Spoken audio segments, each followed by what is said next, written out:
ঢাকায় ব্যাটারি চালিত রিকশা চলাচলে বিধিনিষেধ আরোপের প্রতিবাদে রাজধানীর আগারগাঁওয়ে সড়ক অবরোধ করেছেন ব্যাটারি চালিত রিকশা, ভ্যান ও ইজি বাইকের চালকরা। সোমবার বেলা 11টার দিকে আগারগাঁও মেট্রো স্টেশনের নিচের সড়কে অবরোধ করে বিক্ষোভে নামেন তারা। এতে যান চলাচল বন্ধ হয়ে আগারগাঁও ও এর আশপাশের এলাকাগুলোতে তীব্র যানজটের সৃষ্টি হয়।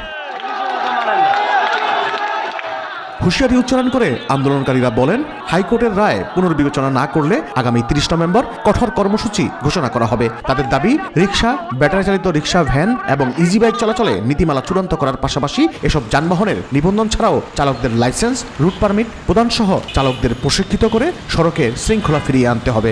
বিজ্ঞ আদালতের যে নির্দেশনা, এটা সম্পর্কে আপনাদের যদি কোনো কিছু থাকে তাহলে আইনগতভাবে আপনাদেরকে বিজ্ঞ আদালতে আপনাদেরকে যেতে হবে। যে আপনাদের যে হক দাবি অথবা আপনাদের যে দাবির পক্ষে আপনাদের যে আদালতের কাছে আপনাদেরকে যেতে হবে যে সিদ্ধান্তটি পুনর্বিবেচনার জন্য অথবা নতুনভাবে কোনো রায় আসে কিনা। তাদের ভাষ্যমতে আন্দোলনকারীদের দাবি, বিকল্প কর্মসংস্থানের ব্যবস্থা না করেই 3 দিনের নোটিশে অটোরিকশা চলাচল বন্ধ করে দিয়ে সরকার গরিবের পেটে লাথি মেরেছে। গত কয়েকদিন ধরে আয় রোজগার না থাকায় পরিবার নিয়ে কষ্টে আছেন তারা। এছাড়া ঋণের কিস্তির চিন্তায় তাদের অনেকেই একরকম দিশেহারা হয়ে পড়েছেন। আমরা যারা অটো চালাই ভাই, আমরাও কিন্তু এত ভালো না, আমরাও এত ভালো না ভাই। আমি এই জায়গায় বলতেছি, এই জায়গায় তো এই আগারগাঁও সমস্ত ড্রাইভার আছে। আমরা এখন থেকে এই মুহূর্ত থেকে শপথ নিব, কেউ মেইন রাস্তায় উঠবো না,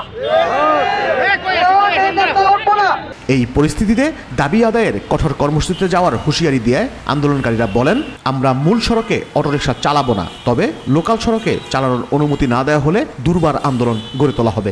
যেখানে একটা রায় বেরোনি না পর্যন্ত, সঠিক একটা ব্যবস্থা না হওয়া পর্যন্ত আমাদের জন্য গাড়ি ভদ্রভাবে চলতে দেয়, আমাদের কোনো অসম্মান না করে। 2-7 তলায় গাড়ি বর, কোনো বাচ্চা, এই যে বাচ্চা ছেলে মেলে কামেও করতাম পারি না, খাইতেও পারি না। সরকারের কাছে একটাই দাবি যে আমগো দাবি মেনে নিতে হবে, অটোরিকশা চলবে। এটাই ব্যাটারি চালিত রিকশা বন্ধের সিদ্ধান্তের প্রতিবাদে গত কয়েকদিন ধরে রাজধানীতে সড়ক ও রেলপথ আটকে বিক্ষোভ করেছে চালকেরা। এর মধ্যে শুক্রবার রাজধানীর জুরাইনে আইন শৃঙ্খলা রক্ষাকারী বাহিনীর সঙ্গে ব্যাটারি চালিত রিকশা চালকদের ধাওয়া পাল্টা দেওয়ার ঘটনা ঘটে। পরে পরিস্থিতি নিয়ন্ত্রণ করতে ছোড়া হয় টিয়ার সেল। ওই দিন রেললাইন অবরোধের ফলে পদ্মা সেতু হয়ে 4 ঘন্টা রেল যোগাযোগ বন্ধ থাকে।